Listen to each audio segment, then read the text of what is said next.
Hey guys, welcome back. Mike here with One Man Op Fishing. Today we're going to be doing the top 5 or 6 reasons in no particular order that beginners face when they begin bass fishing. I'm going to specifically go with bank fishing, which is what I like to do. I fish a lot of local lakes down here in South Florida. Let's dive in, okay? The big one, the first one, and again, this is in no particular order because it might apply to you differently. I mean, maybe you're great at some but not great at others. But the first one is you have your favorite spot that you go to, and I've got a couple. You go there and you're just not catching any fish. Maybe the fish just are not biting there, okay? You got your confidence bait, the one you've caught many times.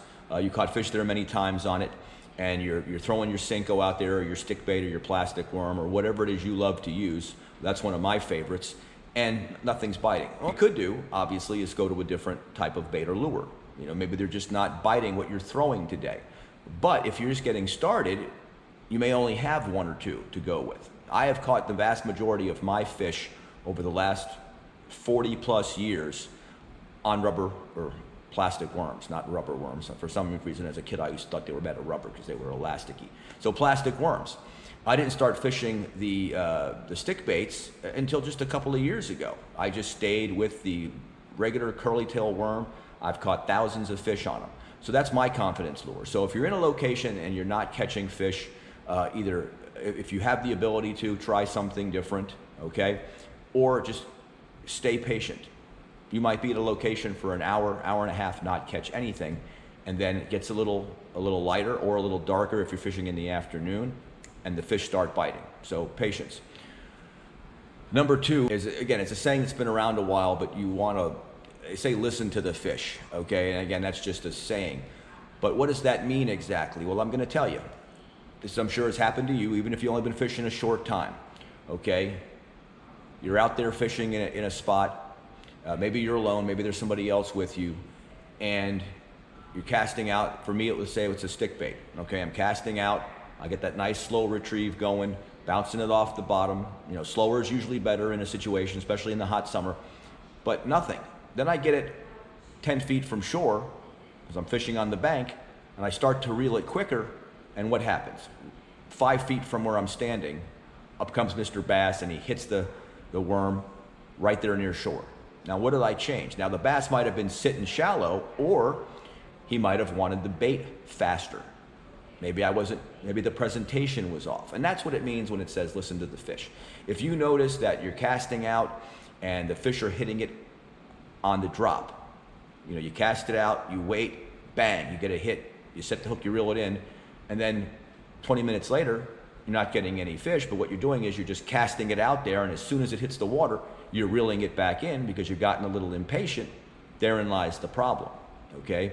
So by listening to the fish, what we're saying is watch and see what it is that you've done earlier that day that's worked. Did you change it somehow?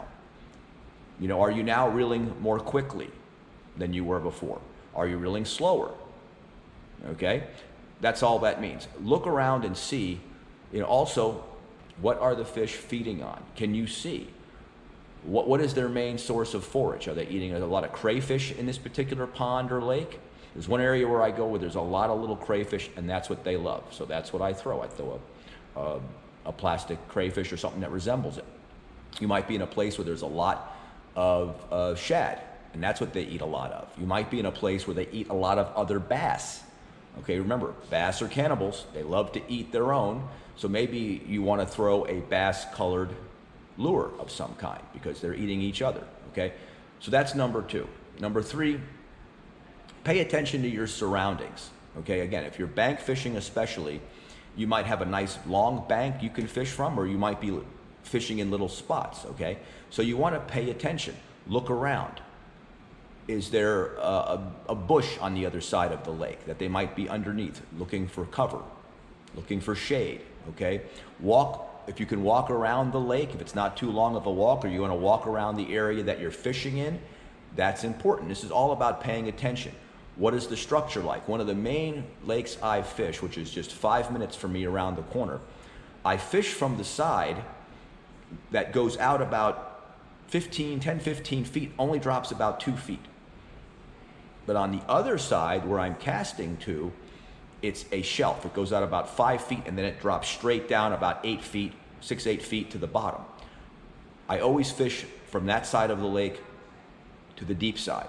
I land my lure, my Senko, my plastic worm, whatever it is, in the shallow, and then I ease it up off the shelf and let it fall. And you can see when it reaches that area because it falls right into the fish. That's where they're congregating on that particular lake, right where that shelf is. Maybe you have a log in the water, a lay down of some kind. And that's all a lay down is. It's some kind of structure in the water that might have fell in there. A log, a tree, maybe a rock outcropping of some kind. Maybe they dumped something there. They're building a home and they put a bunch of concrete there. I see that a lot in some of these construction zones. It's not trash, it's just solid concrete, but you see it. Maybe there's a pipe coming out, a drainage pipe that comes out into the lake, okay? And the fish are right in front of that. Water flows out of it, maybe different kinds of bait flow out of it, worms, whatever might get caught up in it, and they're hanging out right there. So just pay attention. Look around the lake, scope it, walk it, okay? And it's also good to walk it because maybe there's areas you don't want to cast into. Remember, if there's a tree, a branching tree by the side of that water, there's going to be branches that have broken off and fallen into that water. And the last thing you want to do is cast your lure over there, unless it's completely weedless, like a hook and Senko or a plastic worm, and get caught up. You've got a $5, $6, $8, $10, $15 lure on the end of your line, and now you've lost it because you cast it into an area you should have avoided. So it goes both ways. And so you just want to pay attention. Another important one is accuracy. Okay, when I was a younger man, Denny Brower was one of the top fishermen in the Bassmasters. And I remember seeing a show on him, and he was known for flipping and pitching. I mean, he was the best at it. And he could drop a pitched bait, right in a little cup, okay? And they had this special on him, and that's exactly what he used to do. He had a spot in his house, the corner of the wall was just tore up. He would put a little drinking cup on the floor, stand on a chair to mimic his boat, measure the distance. He would have his pitching stick, a 7.5, 8 foot rod, whatever the length might be, medium heavy action, and he would flip it into that cup hundreds, thousands of times, like a golfer out hitting balls. Tiger Woods might hit 1,000 balls a day, drive 1,000 balls every single day. Well, Denny Brower used to just flip it out there all the time, and that's what he was great at. He became an absolute expert at it and a very successful fisherman. So that's what I'm talking about when I'm talking about accuracy. Yes, it's great to be able to cast. If you have a good rod and a good reel, you'll be able to cast that bait 35, 40, maybe even 50 yards, depending on the weight, across the lake. Again, this is bank fishermen. It's not as important when you're on a boat because you can simply get closer. Although the closer you get, the more you might spook the fish, depending on what you have. Some guys bring their dogs on the boat. They're barking. They've got a loud troll motor. All those things are going to affect the bite a little bit. So that's important. Even how loud you talk can affect the fish, okay? So that's what I mean by pay attention and then the casting. Better to be accurate than to be casting down, down the lake. It's just better. When you can drop that, even if you're casting 30 or 40 yards, I can usually drop my lure, my stick bait or whatever it is, right where I want it, on a lily pad area, again, where a drop off is, you walk the lake, okay, here's where I want to put it. And after a while, after you practice, you're going to get very good at it, okay? The next one is have a plan. Okay, I always pick a couple of different lakes that I might fish if the first lake is not producing. The night before or hours before, if I'm fishing in the afternoon, I'll go out, I'll make sure I cut my line, I retie it, I drop a little super glue on the knot so it's like a rock. If I need a new bait on there, a new lure, I'll put it on. So you're ready to go so that at 5 o'clock, when it's getting dark, say you're gonna fish from 5 to 7 in the afternoon, which is when I like to fish a lot of times, you're ready to go. You don't have to go out there and fool around with stuff. You have a plan. I'm gonna go to this lake, okay? I'm gonna fish this lake, I'm gonna fish this spot, and if they're biting, phenomenal. If not, maybe I'll change up the presentation, I'll change up the lure. And if I still don't get anything after, say, 45 minutes and I've used a couple of different lures, then I'm gonna move to another lake. And there's been plenty of times where I haven't caught a thing in the first lake, where I've caught fish many times. I hop to my home lake or I hop to a second lake, First, second cast, bang, I'm reeling in fish, okay? Next one is, it's good to have a confidence bait. Of the stick baits, whether it's a Yum Dinger, a Senko, a Strike King, Shimmy Stick, I like them because I like the weight. I'm good at fishing them. I've got a good action when I fish them, and I consistently catch fish. In the last 40 or 50 times I've been out, maybe once or twice, I haven't been able to put a couple of fish on the bank with one of those. And I've had to go to something else. In fact, in one of my videos, just recently, I was fishing with those, wasn't having a lot of luck. I went to a Rapala, a bass-colored Rapala in this lake. Couple of casts, I'm bringing it in, much faster retrieve than I use with the Senko. Senkos are usually worked along the bottom. You're hopping them. The Rapala, you toss it out and then you jerk it along. Sure enough, right at shore, 5 or 6 feet offshore, I'm getting ready to pull it out of the water. Mr. Bass comes up, nails it, a nice 3-pound fish. So that's important, but you need to have a single bait that you really love to throw. And don't let anybody tell you that's wrong, okay? Everybody needs one of those. There's that old thing about jack of all trades, master of none. Find one you like to fish, whatever it might be. If it's a frog for the topwater, early morning or late afternoon, fine, you be the frog guy. Again, with Denny Brower, it was pitching. With Roland Martin, he loves the Senko. Now, he's got a deal with Gary Yamamoto, so it's nice that he has that deal. But he says if he only had to use one bass lure, it would be the Senko. And probably that's also because he's down here in South Florida as well. He lives on the other coast, on the west coast of Florida. And he has the Everglades to fish. And they work great in the Everglades. Jimmy Houston, he's a spinnerbait guy. He probably catches 70%, I think he said 80% of his bass on spinnerbait. He's a spinnerbait expert. That's what he loves to throw. So again, pick one that you really love, become great at it. Don't feel like you need to go out and buy 50, 60, 80, 100, 200 lures. You have to spend, $3,000 on lures before you can go out and enjoy yourself fishing. You don't need to do that.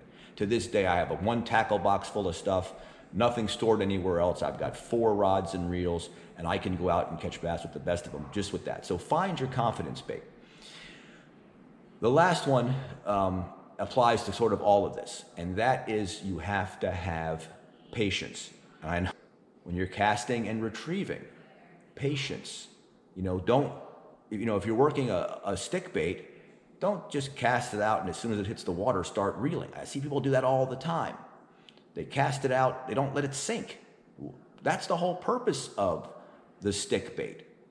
If you don't have it weighted, it's designed to sink like this, straight down. If you're just casting it out and reeling it back, you're not using it for what it was designed for, okay? So I usually Texas rig mine, so it's gonna sink a little faster, but I always let it sink, and I've caught a bunch of bass on the way down, like most of you have if you've been fishing for a little while.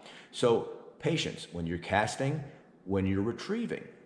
Feel that cover along the bottom. When you're fishing on the side of a lake, okay, if you're not out on a boat, there's all kinds of cover on the bottom. Lots of rocks down here in South Florida. I'm constantly bouncing along rocks, which is a good thing.